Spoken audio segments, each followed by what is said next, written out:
ইতিহাসের পাতার কিছু ঘটনা সংগ্রহ করেছি, যা শুনে ঈমান আমল আরো দৃঢ় করেছি। আলহামদুলিল্লাহি রাব্বিল আলামিন ওয়াসসালাতু ওয়াসসালামু আলা সাইয়্যিদিল মুরসালিন আম্মা বা'দ ফাআউযু বিল্লাহি মিনাশ শাইতানির রাজিম বিসমিল্লাহির রহমানির রহিম। আসসালাতু ওয়াসসালামু আলাইকা ইয়া রাসূলুল্লাহ ওয়া আলা আলিকা ওয়া আসহাবিকা ইয়া হাবিবাল্লাহ।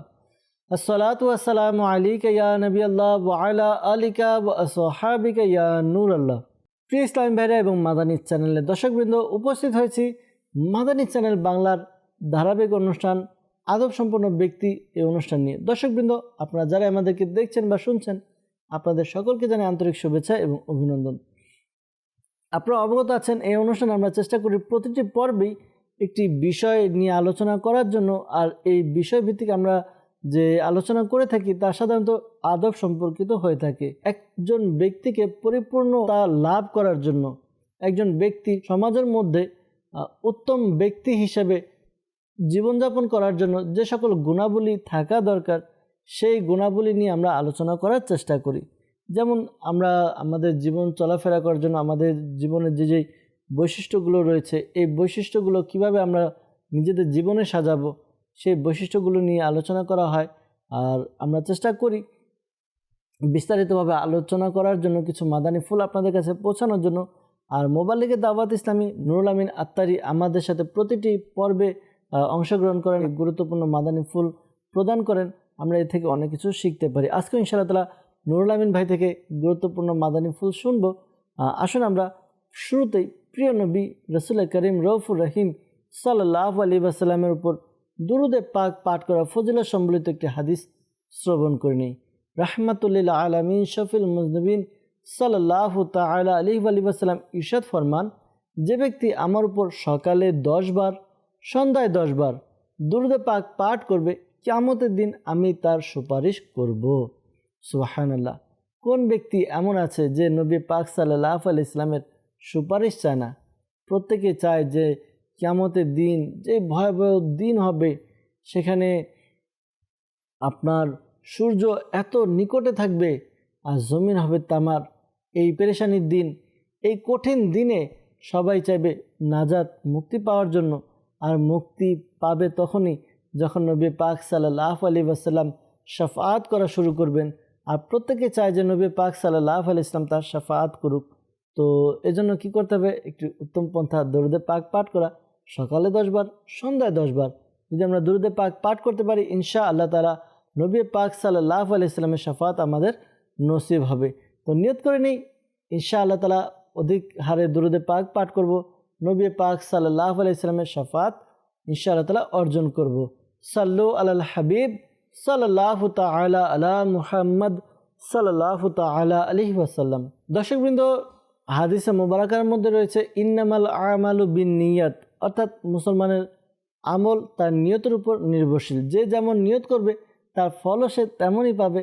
তো আসুন অনুষ্ঠানের শুরুতে আমরা কিছু ভালো ভালো নিয়ত করে নিই, যেন আমাদের আমলনামার মধ্যে নেকি বৃদ্ধি পায়।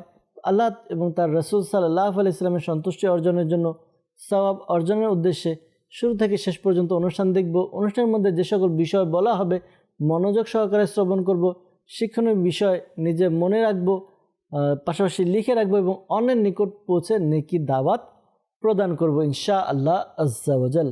দর্শকবৃন্দ, আজকে আমরা একটি টপিক নিয়েছি, বিষয় নিয়েছি। আজকের বিষয় কি? আসুন নুরুল আমিন ভাই যেহেতু আমাদের সাথে আছে, নুরুল আমিন ভাই থেকে শ্রবণ করি যে আজকের বিষয়, কোন বিষয় নিয়ে আমরা আলোচনা করব।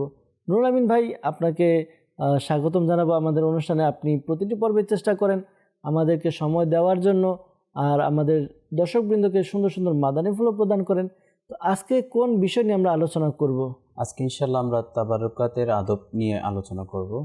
জি, ইসলামের কিছু নিদর্শন আছে, আউলিয়া কেরামদের কিছু ব্যবহৃত বস্তু রয়েছে, বিভিন্ন আরও অনেক বস্তু, সেগুলোর সম্মান আমরা কিভাবে রক্ষা করব, সেগুলোর আদব আমরা কিভাবে করব, সে সম্পর্কে আজকে আমরা জানবো ইনশাআল্লাহ। মাশাআল্লাহ, সুবহানাল্লাহ। দর্শকবৃন্দ, তাবারুকাত বলতে বরকতময় যে বস্তুগুলো রয়েছে, আসলে আমরা বুজুর্গানের দিন থেকে বরকত এবং ফয়েজ অর্জন করি। তো তাদের যে ব্যবহৃত বস্তু রয়েছে, আম্বিয়াই কিরাম আলাইহিমুসসালাম, পাশাপাশি সাহাবাই কিরাম আলাইহিমুর রিদওয়ান, আউলিয়াই কিরাম, তাদের যে ব্যবহৃত জিনিসপত্র রয়েছে বা যে সকল বিষয়, যে সকল জিনিস বরকতময়, ওই সকল বিষয়ের, ওই সকল জিনিসের আদব আমরা কিভাবে বজায় রাখতে পারি সে সকল বিষয় সম্পর্কে আমরা জানব। তাহলে আমাদের মনের মধ্যে আউলিয়া কিরামের প্রতি ভালোবাসা, পাশাপাশি আউলিয়া কিরামের যে ব্যবহৃত বস্তু তাবারুকাত যেগুলো আমরা বলে থাকি, এদের প্রতি আমাদের ভালোবাসা আমাদের অন্তরে সৃষ্টি হবে। তাবারুকাত আমরা অনেকে নাম শুনেছি, বুজুর্গানের দিন সম্মানিত ব্যক্তিদের সম্মানিত ব্যবহৃত বস্তু যেগুলো রয়েছে এগুলো তাবারুকাত আমরা বলে থাকি। তো ইনশাআল্লাহ তাআলা নুরুল আমিন ভাই থেকে বিস্তারিত আমরা জানবো। নুরুল আমিন ভাই, আজকের বিষয় যেহেতু আমরা নিয়েছি তাবারুকাতের আদব, তো তাবারুকাতের আদব সম্পর্কে কিছু মাদানী ফুল যদি আমাদেরকে শোনাতেন। এরকম অনেক নিদর্শন আল্লাহ রাব্বুল আলামিন সৃষ্টি করেছেন। বিভিন্ন আম্বিয়া কেরামদের ব্যবহৃত বস্তুগুলোকে নিদর্শন হিসেবে তিনি সৃষ্টি করেছেন। আমরা যদি দেখি কাবাতুল্লাহ, সেখানে মকামে ইব্রাহিম রয়েছে। সুবহানাল্লাহ। হযরতে ইব্রাহিম আলাইহিস সালাতু ওয়াস সালামের পদচিহ্ন যেখানে রয়েছে, সেখানে আল্লাহ তাআলা মুসলমানদের নামাজের একটি স্থান তৈরি করে দিলেন। সুবহানাল্লাহ। তো এরকম অনেক জায়গা রয়েছে যেখানে আল্লাহ তাবারাকা তাআলা আম্বিয়া কেরাম এবং আউলিয়া কেরামদের যে ব্যবহৃত বস্তু বা ব্যবহৃত স্থান, সেখানে আল্লাহ তাআলা একটি নিদর্শন সৃষ্টি করলেন। সাফা মারওয়াতে যে সাই করা, এটাও একটা নিদর্শন। তারপর ইসমাইল আলাইহিস সালাতু ওয়াস সালামের পায়ে লেগে যে কূপ সৃষ্টি হয়েছে, তো সেটাও কিন্তু ইসলামের একটি নিদর্শন। জি জি। এবং সেগুলোর কিন্তু যুগে যুগে মানুষ সেটার আদব করে আসছে, সেটার পানি পান করছে মানুষ। জমজম শরীফ বলে থাকি আমরা। হ্যাঁ, আমরা জমজম শরীফ বলি। সেটার জিয়ারত করতেও অনেকে যায়। সুবহানাল্লাহ। এবং মকামে ইব্রাহিম, সেখানে তো আল্লাহ তাআলা নামাজের স্থান করে দিল। জি। তো তাবারুকের আদব করা, এটা আল্লাহ তাআলা স্বয়ং আমাদেরকে শিক্ষা দিচ্ছেন। আল্লাহ তাআলার নেক বান্দা তাদের ব্যবহৃত বস্তুগুলোকে সম্মান করা আমাদের জন্য অত্যাবশ্যক। এটা কিন্তু কুরআনুল কারীমের এই কয়েকটা ঘটনা দিয়ে আমরা বুঝতে পারি যে নেক বান্দাদের ব্যবহৃত বস্তুর কতটা ফজিলত। সুবহানাল্লাহ। হযরতে ইউসুফ আলাইহিস সালাতু ওয়াস সালামের যে চাদর মোবারক ছিল, সেই চাদর মোবারক, সেটা হযরতে ইয়াকুব আলাইহিস সালাতু ওয়াস সালামের চোখের জুতি হারিয়ে গেছিল, সেই জুতিকে ফিরিয়ে দিয়েছে। সুবহানাল্লাহ। তো এরকম আরো অসংখ্য ঘটনা আমরা পাবো যেখানে তাবারুকাতের অনেক ফজিলতের বর্ণনা দেওয়া হয়েছে। তো আসলে আমরা তাবারুকাত, অনেকের মনে এটা আসতে পারে যে আম্বিয়া কেরামদের ব্যাপারটা তো আলাদা, আউলিয়া কেরামদের, তো এটাও অনেক সময় আমাদের মনে ওয়াসওয়াসা আসে যে এটাও কি আদব করতে হবে, কিভাবে আদব করতে হবে। তো আজকের অনুষ্ঠান এজন্যই আমরা সেটার মর্যাদা কি, মর্তবা কি, এবং সেই আদবটা আমরা কিভাবে রক্ষা করতে পারবো। হযরতে গাউসে পাক আব্দুল কাদের জিলানী রাহমাতুল্লাহি তাআলা আলাইহি এর সময়ে কি হলো, একটা মহামারী সৃষ্টি হলো। মহামারী, এমন মহামারী সৃষ্টি হলো, সবাই ওই মহামারীতে, অতিমারীতে তারা মারা যাচ্ছে। যখন মারা যাচ্ছে তখন আব্দুল কাদের জিলানী রাহমাতুল্লাহি তাআলা আলাইহি সকলকে আহ্বান করলো যে যারা এই মহামারী থেকে বাঁচতে চাও, আমার মাদ্রাসায় যে গাছগুলো জন্মিয়েছে সেই গাছগুলোকে কেটে খেয়ে নাও, তাহলে এই মহামারী থেকে তোমরা নাজাত পাবে। এবং তাই হলো। আল্লাহ তাবারক তাআলা এক আল্লাহর ওলির মাদ্রাসা, তা তো যেখানে ধর্মীয় শিক্ষা হয়, এমনি তো সেটার মর্তবা অন্যরকম। আর গাউসে পাক আব্দুল কাদের জিলানী তো মাশাআল্লাহ শান, ওনার কথার বরকত তো এরকম হলো যে ওইখান থেকে যারা এই ঘাস নিয়ে খেয়েছিল তারা আলহামদুলিল্লাহ এই মহামারী থেকে হেফাজত হয়েছিল এবং সেই মহামারীটা নিয়ন্ত্রণে চলে আসলো। তো এরকম ব্যাপারটা আমাদেরকে খেয়াল করতে হবে। বরকতময় স্থান, বরকতময় বস্তু, এগুলোর সবসময় আদব করা, কোনো কিছুকেই অসম্মান না করা, কারণ এই অসম্মান এর কারণে কিন্তু ঈমানও চলে যেতে পারে। তো আমাদের উচিত যে এই তাবারুকাত যা রয়েছে তার সম্মান করা উচিত। তো এর সম্মান আমরা করব। তো এই সম্মানের কারণে আমাদের নিজেদের মর্যাদা বাড়বে, প্লাস কি হবে যে ইসলামের মর্যাদা মর্তবা সবার কাছে ছড়িয়ে পড়বে। এজন্য আমাদের নিজেদেরও সম্মান করা উচিত এবং এটাকে হাইলাইটসও করা উচিত। আসলে বাস্তবিকই আমরা যদি চিন্তা করি তাবারুকাতের বিষয়গুলো, এগুলোর অনেক বরকত অর্জিত হয়। তাবারকাত অর্থাৎ যারা আল্লাহ তাআলার নিকটতম বান্দা, প্রিয় বান্দা, সম্মানিত বান্দা, তো তাদের যে ব্যবহৃত বস্তু, ব্যবহৃত জিনিস রয়েছে, এই তাবারুকাত এগুলো থেকে বরকত অর্জন করা হয়, এজন্য এগুলোকে তাবারুকাত বলা হয়। যেমন নবী পাক সাল্লাল্লাহু আলাইহি সাল্লামের যুগ, এর পূর্বে যে আম্বিয়ায়ে কিরাম ছিলেন তাদের সময় বিভিন্ন বিষয়, যেমনটি আমাদের নুরুল আমিন ভাই আমাদেরকে শোনালেন, ইউসুফ আলাইহিস সালামের একটি চাদর মুবারক ছিল। ওই চাদর মুবারক তার পিতাজানের যখন চোখের আলো চলে গিয়েছিল, এই চাদর মুবারক চোখে লাগানো হলো, চোখের আলো ফিরে আসলো। ঠিক তেমনি তাবুতে সাকিনা আমরা হয়তো অনেকে শুনেছি, একটি সিন্দুক ছিল, এই সিন্দুকে এক একজন আম্বিয়ায়ে কিরামের এক একটি জিনিস ছিল। তো এটা যেই গ্রামে যেত ওই গ্রামেই লোকেরা বরকত অর্জন করতো এবং কী করতো, ওই গ্রামটা সচ্ছল হয়ে যেত। আর তাবুতে সাকিনা যাদের কাছে থাকতো তারা কি করতো, যুদ্ধে যখন অংশগ্রহণ করতো তারা তাবুতে সাকিনার সামনে রাখতো, আর এটার বরকতে তারা যুদ্ধে জয়লাভ করতো।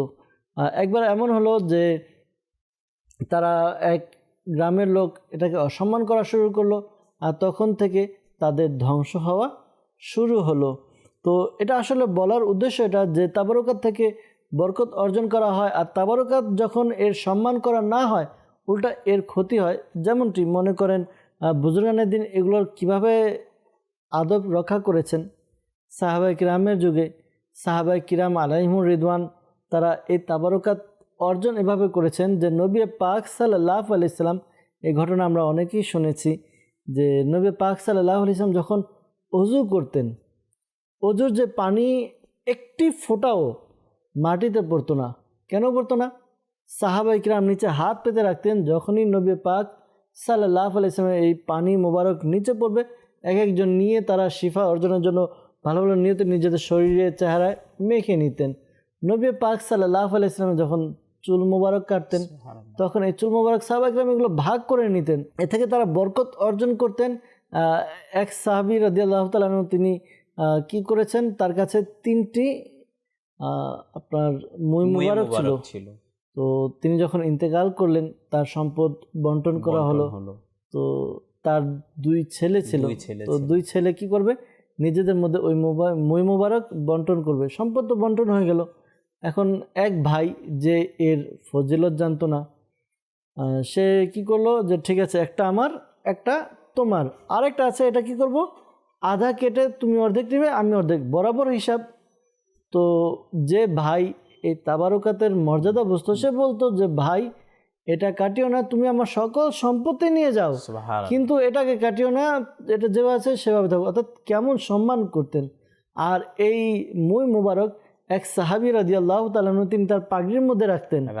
তার পাগড়ির মুবারকে যখন এটা থাকতো, যতগুলো যুদ্ধে তিনি অংশগ্রহণ করেছেন ওই পাগড়ি মুবারক পরিধান করে ততটি যুদ্ধে তিনি জয়লাভ করেছেন। যাদের অন্তরে ভক্তি রয়েছে তারা অবশ্যই বরকত অর্জন করতে পারে, কিন্তু দেখা যায় যে আমরা তো এগুলো করি না, কোনো তোয়াক্কা করি না। বরকতময় জিনিস, আরে এটা কি সম্মান রয়েছে। বুজুর্গানের দিন বর্তমান যুগে, সাহাবায়ে কিরামের যুগে তো আলাদা, বুজুর্গানের দিনেরটা যেমন নুরুল আমিন ভাই আমাদেরকে বললেন যে বুজুর্গানের দিনের তাবারকাত যেগুলো রয়েছে বা যেগুলো তাদের ফরমান, এগুলো শুনলো, এগুলো থেকে বরকত অর্জিত হয়। তো আমাদের উচিত আমরা যেন এই বিষয়গুলো খেয়াল রাখি। এক তো প্রথম তো সম্মান করা উচিত, সম্মান অবশ্যই করা উচিত, সম্মান করলে আমরা সম্মানিত হব। আরেকটা বিষয় যে আমি সম্মান করতে পারছি না, এর যেন আমরা মানে বিরোধিতা না করি, বিরোধিতা না করি, কারণ এটাও অনেক বড় শাস্তি বা নিজেকে ধ্বংসের দিকে ঠেলে দেওয়ার মতো। কেননা আমরা শুনলাম তাবুতে সাকিনা যারা এটা অসম্মান করেছে তারা ধ্বংস হয়েছে, ঠিক তেমনি যারা এর বিরোধিতা করেছে তারা বেশি দিন টিকতেও পারেনি। তো আল্লাহ তাআলা আমাদেরকে হেফাজত করুক, আল্লাহ তাআলা আমাদেরকে তাবারকাতে সম্মান করার তৌফিক দান করুক। জি নুরুল আমিন ভাই, আরও কিছু মাদানী ফুল। জি, তো যেটা বলছিলেন যে আল্লাহর ওলিদের ব্যবহৃত বস্তুগুলো কেউ আমাদের সম্মান করা উচিত। একজন প্রসিদ্ধ লেখক তিনি একবার একটি কাব্য রচনা করলেন এক আল্লাহর ওলির শানে। জি, এবং তিনি সৈয়দও ছিলেন। তার শানে কাব্য রচনা করার পরে তার এই কাব্য শুনে ওই সৈয়দ এবং আল্লাহর ওলি এবং একজন বড় বাদশাহ ওই মাহফিলে ছিল, তাকে অনেক টাকা পুরস্কার দেওয়া হলো। যখন তাকে ওই পুরস্কার দিল, তিনি বললেন যে আমার মনে ইচ্ছা ছিল যে আপনার কোনো ব্যবহৃত বস্তু যদি আমি পেয়ে যেতাম, সেটা থেকে আমি বরকত হাসিল করতে পারতাম। সুবহানাল্লাহ।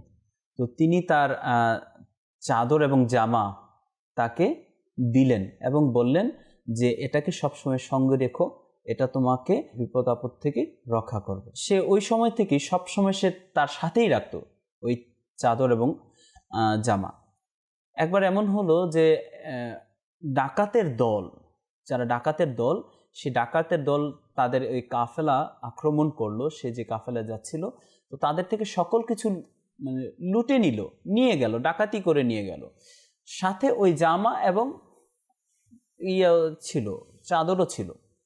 তো তিনি তার অন্যান্য সম্পদ চলে গেল, তাতে তার আফসোস ছিল না, কিন্তু ওই তাবারুক, সেটা তাবারুকাত চলে যাচ্ছে, এজন্য তার আফসোস হচ্ছিল। তো কিছুক্ষণ পরে দেখলো যে ওই যে ডাকাত দলের সর্দার, সে হঠাৎ করেই তার ওই কবির লিখিত ওই যে কাব্য, যেটা সৈয়দ এর প্রতি সম্মানসূচক যে একটা কাব্য তিনি রচনা করেছিলেন আল্লাহর ওলির শানে, তো সেই কাব্যটা তিনি পড়ছেন। তো যখন পড়লেন, তখন ওই কবি বলতে লাগলো যে আপনি কি জানেন যে এই কাব্যটা কে রচনা করেছে? বলো যে ওইরকম একজন লেখক রচনা করছে, এর নাম এরকম। বলো যে আমি সেই ব্যক্তি। তো যখন ইনি শুনলো, তো শোনার পরে সাথে সাথে সে কি করলো, যত মালামাল লুণ্ঠন করা হয়েছে সব মালামাল সে ফেরত দিল। আচ্ছা, ফেরত দিল। শুধু এতটুকুই নয়, তাদের নিরাপত্তার সাথে তাদের গন্তব্যস্থানে তারা ওই ডাকাত দলের সর্দার সবাই মিলে তাদেরকে গন্তব্যস্থানে পৌঁছে দিল। সুবহানাল্লাহ। তাহলে তাবারকতের বরকতে কি হলো যে সে একে তো তার সকল সম্পত্তি রক্ষা পেল না, ডাকাতের সর্দার সে সম্পত্তিগুলো দিয়ে দিল এবং এই তাবারকতের কারণে তাদেরকে পৌঁছে দিল। জি, এরকম আরো অনেক ঘটনা রয়েছে। এক ডাকাত দল, তারা ডাকাতি করার জন্য আসছে, কিন্তু তারা এক বাড়িতে পরিচয় দিয়েছে যে আমরা মুসাফির, আমরা আল্লাহর রাহে জিহাদ করতে এসেছি বা যুদ্ধে এসেছি।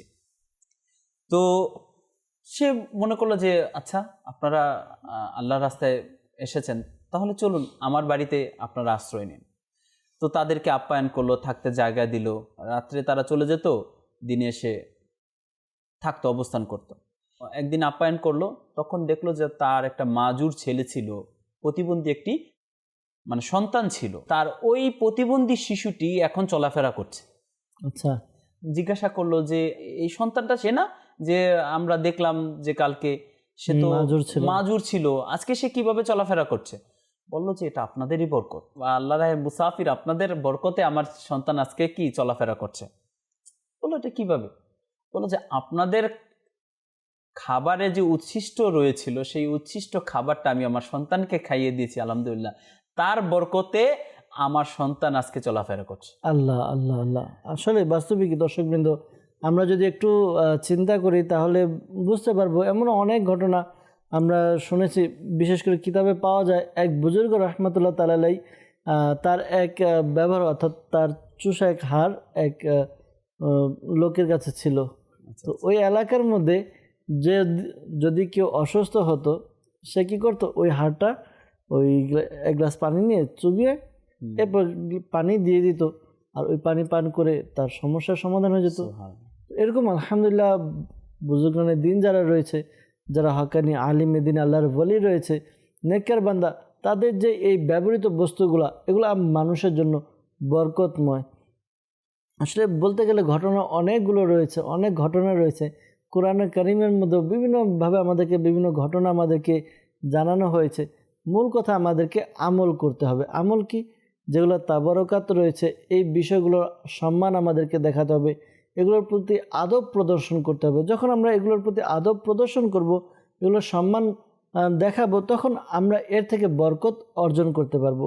বলা হয়ে থাকে কোরআনে পাক এমন একটি কিতাব, যে কিতাব ঘরে থাকলে এই ঘরের মধ্যে আল্লাহ তাআলার রহমত অবতীর্ণ হয়। এক হচ্ছে পাঠ করা, তিলাওয়াত করলাম, তিলাওয়াত করার মাধ্যমে আমি সওয়াব পেলাম, এর হুকুম আহকাম জানলাম, আমল করলাম। কিন্তু আরেক হচ্ছে যে কোরআনে কারীম এটা ঘরের মধ্যে রেখে দিলাম, এটা বরকত ফয়েজ আমরা অটোমেটিকভাবে পেতে থাকবো, যে এই ঘরের মধ্যে আল্লাহ তাআলার পাক কালাম রয়েছে, কালামের বরকত আমরা পাই। এর বরকত যে রয়েছে এটা অনেক সময় দেখা যায় আমরা বুঝতে পারি, অনেক সময় বুঝতে পারি না, কিন্তু প্রকৃতপক্ষে এর বরকত আমাদের অর্জিত হয়। তো আমরা নিয়ত করে নিই দর্শকবৃন্দ যে ইনশাআল্লাহ তাআলা তাবারকাত যেগুলো রয়েছে, যে বিষয়গুলো বুজুর্গানের দিনের কোনো কিছু আমাদেরকে দিল, তোহফা দিল, তার ব্যবহৃত কোনো বস্তু দিল, তখন এগুলো আমরা বরকতের জন্য নিজেদের কাছে রাখবো, নিজেদের ঘরে রাখবো। অনেক ব্যক্তি এমন রয়েছে যারা বুজুর্গানের দিনে তাবারকাত নিজের ঘরে সাজিয়ে রাখে। তো আল্লাহ তাআলা বরকত দান করুক। আল্লাহ তাআলা আমাদেরকেও তাবারকাতের আদব করার এবং এর থেকে বরকত অর্জন করার তৌফিক দান করুক।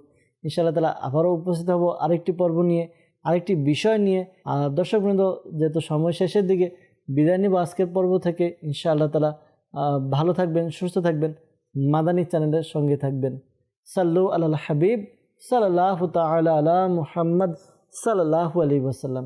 ইতিহাসের পাতার কিছু ঘটনা সংগ্রহ করেছি, যা শুনে ঈমান আমল আর